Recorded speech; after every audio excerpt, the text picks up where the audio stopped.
TVK தலைவர் விஜய் அவர்கள் எங்க கிளம்பி நேர்லயே போயிட்டாருங்க தலைமைச் செயலகத்துக்கு.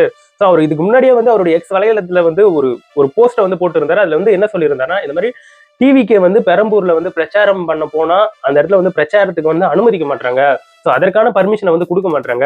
பெரம்பூர்ல இருக்கக்கூடிய முல்லை நகர்ல வந்து பிரச்சாரம் பண்றதா இருந்துச்சு. அந்த இடத்துல வந்து சில அரசு அதிகாரிகள் வந்து பேரிகேட் அமைச்சு அந்த இடத்துல வந்து குழி தோண்டக்கூடிய பணிகளை வந்து பண்ணிட்டு இருக்காங்க அப்படின்ட்டு வீடியோ ப்ரூஃபோட போட்டு அவர் வந்து டிஎம்கேவை வந்து கடுமையாக சாடி இருந்தாரு. அதே சமயத்துல வந்து பெரும் மக்கள் ஆதரவு கொண்டிருக்கக்கூடிய ஒரு புதிய கட்சியை பார்த்து நீங்க வந்து இப்படி பயப்படலாமா? மக்கள் ஆதரவு கொண்டிருக்கக்கூடிய இந்த கட்சியை வந்து ஜனநாயக தன்மையோட நடந்துக்கணும், இப்படி நசுக்க கூடாது.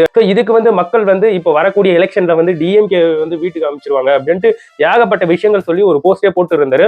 அதுக்கப்புறம் மனுஷனுக்கு என்ன ஆச்சுன்னு தெரியலங்க, டைரக்டா கிளம்பி சென்னையில இருக்கக்கூடிய தலைமைச் செயலகத்துக்கு வந்து நேர்ல போயிட்டாரு. அந்த இடத்துல வந்து கேமராமேன்ஸ் வந்து குவிஞ்சிட்டாங்க. அப்படியே உங்க டூத் பேஸ்ட்ல உப்பு இருக்கா அப்படின்ற மாதிரி வந்து சடனா வந்து நிப்பாங்க இல்லையா, அந்த மாதிரி சட்டன்ட்டு தேன் கூட்டம் மாதிரி டிவிகே தலைவர் விஜய் அவர்களை வந்து அப்படியே மொய்ன்னு அப்படின்ட்டு ஃபுல்லா சூழ்ந்து நின்றுட்டாங்க. அதெல்லாம் கடந்து ஒரு பக்கம் செங்கோட்டையன் அவர்கள் வந்து எப்படி அந்த கூட்டத்துல இருந்து வெளியே வராருன்றதெல்லாம் வீடியோ காட்சிகளின் மூலமாக பார்க்கும்போது உண்மையாவே ஏன்பா மீடியா பர்சன்ஸ் ஃபர்ஸ்ட் நீங்க வந்து விஜய் அவர்களை வந்து ஃப்ரீயா விடுங்க. நீங்க இந்த அளவுக்கு வந்து மொய்ன்னு முயச்சா மக்கள் வந்து எந்த அளவுக்கு கிரேஸ்ல இருப்பாங்கன்ற மாதிரி தான் சொல்ல தோணுது. இனிமேங்க விஜய் அவர்கள் இதெல்லாம் தாண்டி ஒரு வகையா தலைமைச் செயலகத்துல இருக்கக்கூடிய தலைமை தேர்தல் ஆணையர் அர்ச்சனா பட்நாயக்கை பார்த்து அவர் வந்து சில புகார்களை வந்து கொடுத்திருக்காங்க.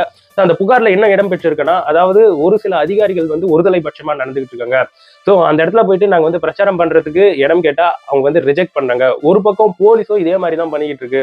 ஸோ நாங்க வந்து பெரம்பூர்ல ஒரு இடத்துல வந்து பிரச்சாரம் பண்றதுக்கு வந்து இடத்தை கேட்டா அந்த இடத்துல வந்து 3000 பேர் எல்லாம் குவிய முடியாது, அதனால இது வந்து நாங்க வந்து நிராகரிக்கிறோம் அப்படின்ட்டு இந்த மாதிரி நிராகரிக்கிறாங்கன்ட்டு ஏகப்பட்ட புகார்களை வந்து தலைமைச் செயலகத்தில் இருக்கக்கூடிய தேர்தல் ஆணையர்கிட்ட வந்து கொடுத்திருப்பதாக ஒரு தகவல் என்பது நியூஸ் சேனல் மூலமாக வந்துகிட்டு இருக்கு. இன்னொரு பக்கம் இந்த நியூஸ் வந்து என்ன பிரேக்கிங் ஆயிட்டு இருக்குன்னா, விஜய் அவர்களுக்கு வந்து பர்மிஷன் கிடைச்சிருச்சு, பெரம்பூர் தொகுதியில கொளத்தூர் தொகுதியில இவரெல்லாம் இப்போ இனிமே பிரச்சாரம் பண்ணலாம் அப்படின்ற ஒரு நியூஸ் கேள்விப்பட்டோம்னா இங்க டிவிகே தொண்டர்கள் ரசிகர்கள் அதை வந்து பயங்கரமா கொண்டாடிட்டு இருக்காங்க. டிவிகே தொண்டர்கள் ரசிகர்கள் வந்து என்ன ஃபீல் பண்றாங்கன்னா, இந்த மனுஷனுக்கு மட்டும் ஏன் இந்த அளவுக்கு சோதனை வந்துகிட்டு இருக்கு? ஒரு பக்கம் கரூர் ஸ்டாம்பீட்ல கஷ்டப்பட்டாரு, இன்னொரு பக்கம் ஜனநாயகன் படத்தை வரவிடாம பண்ணிட்டாங்க, இன்னொரு பக்கம் பர்சனல் லைஃப்ல அவங்க ஒய்ஃப் கூடயே டிவோர்ஸ், இந்த மாதிரி எவ்வளவு பிரச்சனைகள் அவருக்கு வந்து கொடுப்பீங்க அப்படின்ட்டு ஒரு பக்கம் எமோஷனலா வேற விஜய் அவர்களை பற்றி வந்து பேசிட்டு வராங்க.